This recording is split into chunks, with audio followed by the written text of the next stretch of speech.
नमस्कार। अब खबर लेते हैं पाली से, जहां नवनियुक्त पुलिस अधीक्षक मोनिका सेन ने आज सोजत रोड थाने का निरीक्षण किया और इस दौरान जन सुनवाई का आयोजन रखा, जहां थाना क्षेत्र के अलग अलग गांवों से बड़ी संख्या में लोग पहुंचकर पुलिस अधीक्षक मोनिका सेन के सामने अपनी बातों को रखा, जिसमें पुलिस थाना परिसर को सोजत रोड कस्बे से बाहर नया पुलिस थाना बनाने की मांग, सीसीटीवी कैमरों को चालू करवाने,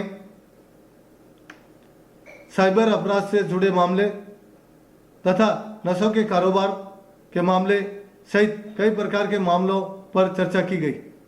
पुलिस अधीक्षक मोनिका सेन ने कहा कि पुलिस हर प्रयास कर रही है अपराधियों पर अंकुश लगाने और नशे के कारोबार को समाप्त करने पर पूरा फोकस रहेगा। सुनाते हैं पत्रकारों से बातचीत करते हुए क्या कहा पुलिस अधीक्षक मोनिका सेन ने, और उससे पहले सुनाते हैं सोजत रोड कस्बे के पूर्व सरपंच कुंदन सिंह पवार सहित अलग अलग क्षेत्र से आए लोगों ने क्या क्या मांगे रखी, क्या क्या बातें कही।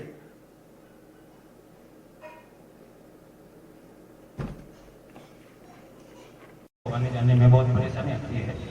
इसके लिए मैंने जिले में सीआईडी शांति सद्भाव नशा की भी में कई बार प्रस्ताव रखा, जांच भी रही है और साहब हमारे मैंने बताया कि अभी जांच है, अपने वापस रिपोर्ट बना के भेजिए।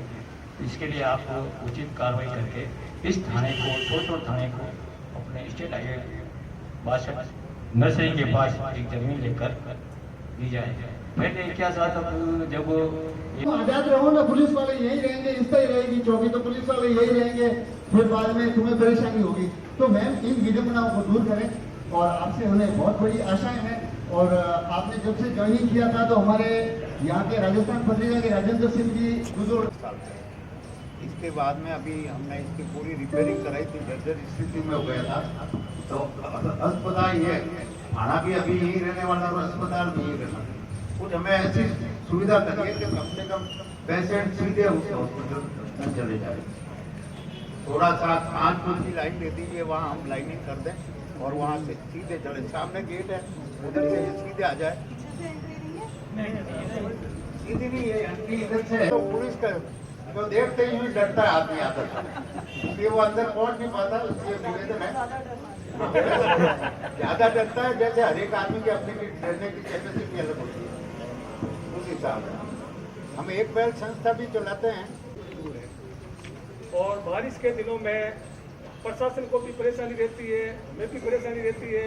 अपनी कोई कवरेज करने जाते हैं, कोई भी घटना हो जाती है तो पूर्ण रूप से परेशान रहती है। क्यों न उन गाँवों को मारवाड़ जंक्शन थाने के अंदर जोड़ दिया जाए तो उनकी भी दूरी कम हो जाएगी। वहाँ से मारवाड़ जंक्शन से 10-15 किलोमीटर है और उन लोगों को यहाँ परिवार दर्ज कराने के लिए 40 से 45 किलोमीटर दूर आना पड़ता है।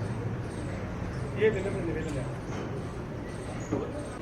क्योंकि हमेशा वहाँ बहुत फुल ट्रैफिक जाम रहता है। इधर से दुकानदार हैं और हैवी ट्रैफिक है, इसलिए एक कर्मचारी को आप इस विभाग को लगाए वहाँ।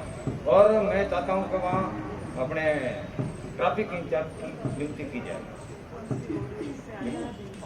तो हमारा अकाउंट 1 मंथ 2 मंथ या एक पीरियड टाइम होता है जो हमें पता ही नहीं होता, उसके लिए सीज हो जाता है। तो ऐसा कोई रूल हो कि सिर्फ वो मनी सीज और हम लोग अपना अकाउंट यूज़ कर सकें।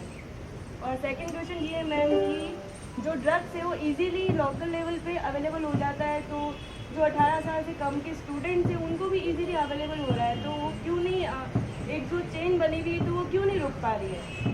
जहाँ हम लोकल लेवल से ऊपर देखते हैं तो वहाँ तो पकड़ में आ जाता है जो भी ये ड्रग डीलर्स होते हैं, लेकिन मैं अपने यहाँ की लोकल तहसील की बात करूँ तो बहुत सारे जो स्टूडेंट्स हैं वो भी इसका यूज़ कर रहे हैं। तो इतना ज़्यादा आदी हो गए तो कोई रोक ही नहीं पा रहा है उसको, तो ये ड्रग डील्स कर कौन रहा है और क्यों पकड़ में नहीं आ रहे हैं ये लोग। लगा तो हम उस नंबरों पे कम से कम 10 घंटे की वो अटेंड नहीं हुआ, तो ऐसा कोई नंबर जारी करे ताकि उस पर तुरंत कार्रवाई हो सके, उठा सके और उसकी उस पकड़ में आ सके वो अपराधी। नंबर बंद तो नहीं है? बंद नहीं मैडम, नहीं लगे थे, नहीं लगे थे। अब उस समय नहीं लगे। हाँ। नहीं, अभी मैंने एक्टिव तो किया है। हाँ, नहीं तो फिर भी मैं उसकी फंक्शनिंग एक बार तो चेक कर लूँगी। आप बताते हो कि भाई हम नंबर दे देंगे, वो नंबर का उसका वापस को रिजल्ट नहीं आता है तो फिर वो सबके लिए चैलेंज होता है। चेक करा। Thank you. हुए उनको नोट किया और उस पर आपको कार्रवाई देखने को मिली। Thank you.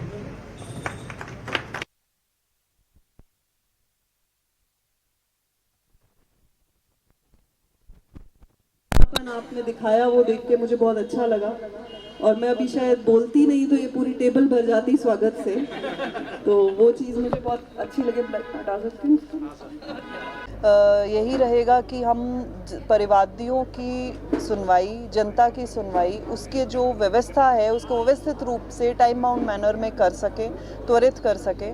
और जो जैसा कि आमजन में विश्वास, अपराधियों में भय हमारा राजस्थान पुलिस का स्लोगन है, उसको हम उस पर खरे उतरें। अपराधियों में भय के लिए हम डेफिनेटली ऑर्गेनाइज्ड क्राइम, भूमाफियाज और उसके अलावा टॉप 10 हार्डकोर हिस्ट्री शीटर्स, इन सब को रिव्यू करके उस पे और ज़्यादा इफ़ेक्टिव कार्रवाई करना सुनिश्चित करेंगे। और इसके अलावा एरिया स्पेसिफिक, हर एरिया की कुछ शायद थोड़ी 19-20 अलग अलग समस्याएं होंगी, जैसे यहाँ पे कुछ समस्याएं उभर के आई, दूसरे क्षेत्र की कुछ और होंगी, तो उस हिसाब से अपनी रणनीति तैयार कर कार्रवाई करेंगे।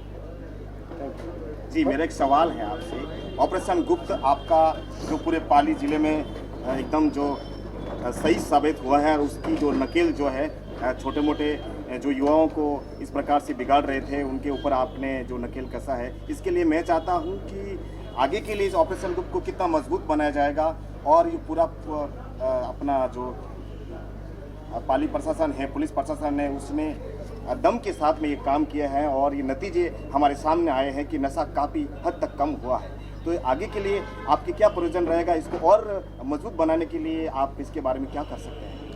बिल्कुल, जैसा कि इस ऑपरेशन के तहत ही देखे गए कहाँ से इस तरह के नशे के जो भी सामान है, वो ड्रग्स है, वो अवेलेबल होते हैं, कहाँ से आते हैं, कहाँ जाते हैं, उस पर भी कार्रवाई की गई।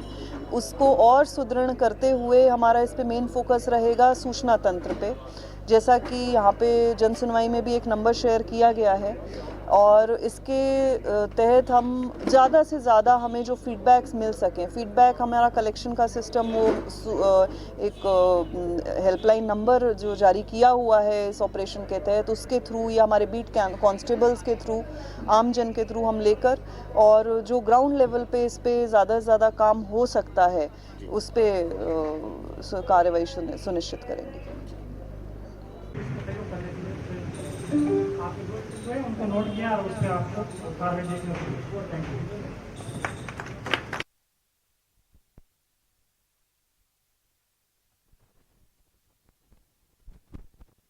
आपने दिखाया वो देख के मुझे बहुत अच्छा लगा और मैं अभी शायद बोलती नहीं तो ये पूरी टेबल भर जाती स्वागत से, तो वो चीज़ मुझे बहुत अच्छी लगी। हटा सकती हूँ उसको?